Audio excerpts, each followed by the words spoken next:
richiesta è chiara e concreta. Chiediamo all'amministrazione Bianco l'avvio di un fronte comune per risolvere l'emergenza e quindi trovare le condizioni per pagare gli stipendi dei lavoratori, e allo stesso tempo il fronte comune deve servire a fare una pressione positiva nei confronti della Regione affinché le risorse impegnate nella cultura diventano investimenti per la cultura, investimenti per il turismo, investimenti per la ripresa e lo sviluppo del territorio.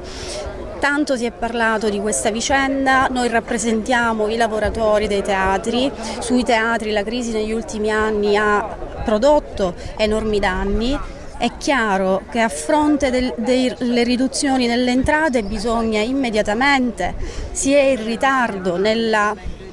eliminazione di alcuni costi non più sostenibili, così a questo punto è importante un incontro, è questo che chiediamo all'amministrazione comunale, di promuovere un incontro tra il sindacato, le forze sociali, le istituzioni insieme al teatro, per fare in modo che si pianifichi un piano di rientro a fronte dei debiti e soprattutto si facciano diventare i lavoratori creditori privilegiati.